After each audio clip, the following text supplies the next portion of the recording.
Thank you, and good morning. First of all, I want to thank the folks in this room because I don't think there's a single person in this room that hasn't done something to make life better for somebody else, either as a foster parent, as somebody who's advocated for change, as somebody who has worked in the system to make it better. So I want to thank everybody in the room. This is the fabric of the children's services system sitting right here in this room today, so thank you. A number of years back, we're always looking for new issues to work on in the legislature, and I had a legislative aide who, we would talk about in the legislature. It's easier to get the smaller things done. It's harder to get the bigger things done for 100 reasons. It just is. And one of my first legislative aides said, "Stop working on the smaller things." So it's when I decided that I would take a look and see if there are things that we could do to provide better resources in the foster care system to make things better. It's not that the folks working in the system don't want to change. The folks working in the system are the greatest advocates for improvement in the system, but they're often not given the resources. When you have a social worker who has twice as many cases as they should have, they have to bounce between crisis to crisis. They can't work on doing better than that if the caseload is too big. The folks in the trenches work very hard, and the question is, what resources are we going to give to them? And that's a legislative prerogative, that's a governor's prerogative, that's our job. Do we want to keep things the same? Do we want to make things different? Franklin Delano Roosevelt once said that the mark of a person is not what you do for those who already have. It's what you do for those who don't. And I think that's what we all do in the foster care system as a foster parent, as a social worker, as a staff member, as somebody advocating for change. That's what we're supposed to do. I can say that I think the legislature has been coming along and doing a better job. This year, we were able to work across party lines with a number of legislators to make some major improvements. As Commissioner Hogan said, the way the system works is then everything goes to the governor, and the governor decides what to sign, what not to sign. And we're hopeful that he's going to sign these reforms. But here are a few of the things that we've done. When your child leaves the home at 18 or 19, things don't go well, they can call you back, right? They have a lifeline. They have a family support system, they have parents, they have siblings, they have a wide support system.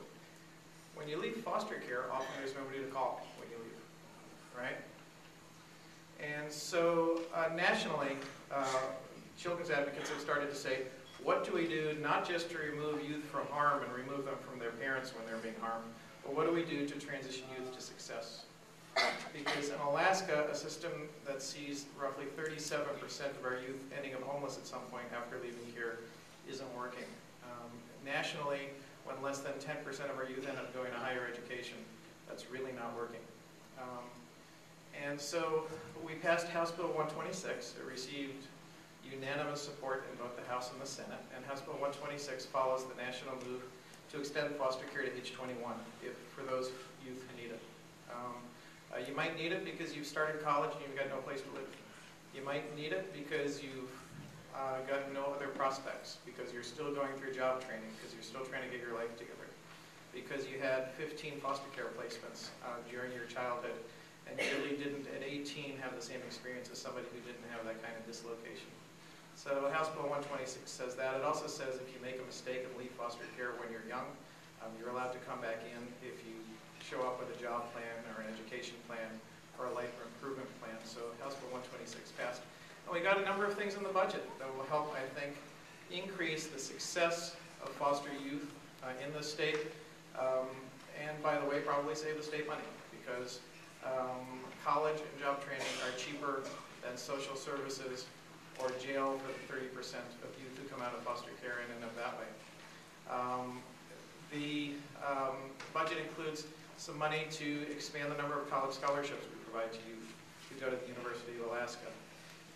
It includes funding for job training, a little bit more than we've given in the past.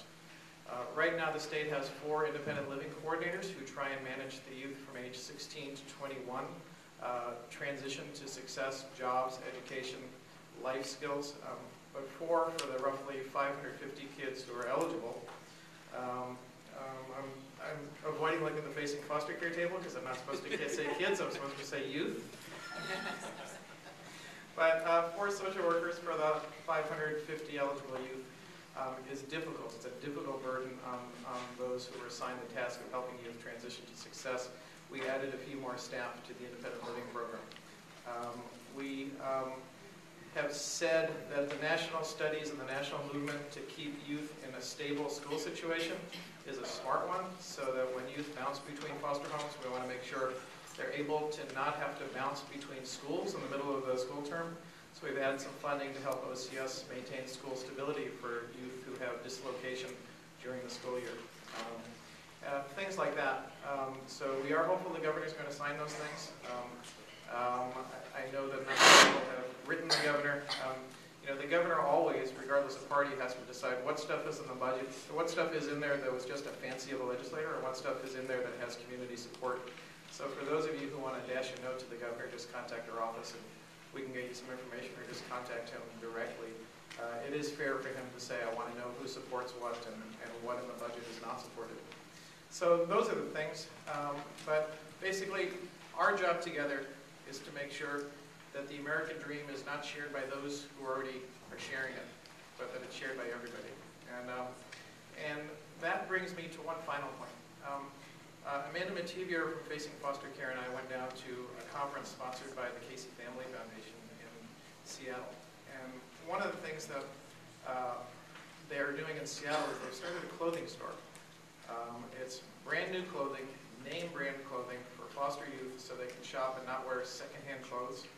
So we don't have to hear the heart-wrenching stories of people who are ostracized just not because of their life situation, but also what they're wearing at school. And we looked at each other and we thought, well, that's going to be hard to pull off in Alaska. But we thought, and then contacted OCS, and we thought, well, there might be an easier way to do this. And we've got a couple of people who helped us along the way on this. We started something called the Foster Work Program. We asked stores to offer a discount to foster families if they're shopping for clothing for their youth. And we didn't know it would work, and so we needed one store to sort of start it out and tell us it would work. And you'll hear in a moment that was REI in Anchorage. REI was the first store to sign on.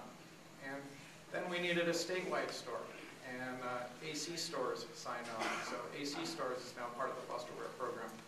And in all, I can just give a plug to the stores that have signed on so far. Most of the foster work program participants offer a discount. JCPenney invites folks to a periodic sale that they have, their best sales of the year. So JCPenney participates that way. The Army-Navy store on 4th Avenue. Homer's Jeans down in Homer, Prospector Outfitters, and Nugget Alaska Outfitters have all joined on. So we now have what Commissioner Hogan said is a public-private partnership that OCS is now working very hard on in terms of the foster work program. And the legislature has passed a citation to commemorate the stores that have decided to step up and help us with this. There are things that are going to cost money that we have to do, and there are things that the community is willing to do that cost them money but don't cost the state money. So with that, I would just like to invite Alan McCullough from AC Stores up here for a moment, and Mike Morganson from REI. If you guys would come up for a moment.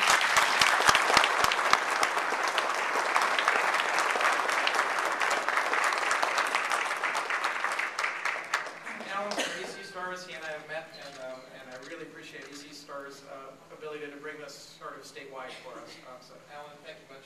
Thank you very much for your work. And Mike, REI they were just very crucial in this whole effort. By being the first store, they enabled us to go to other stores and say this can work. So thank you, Mike, on behalf of the state legislature.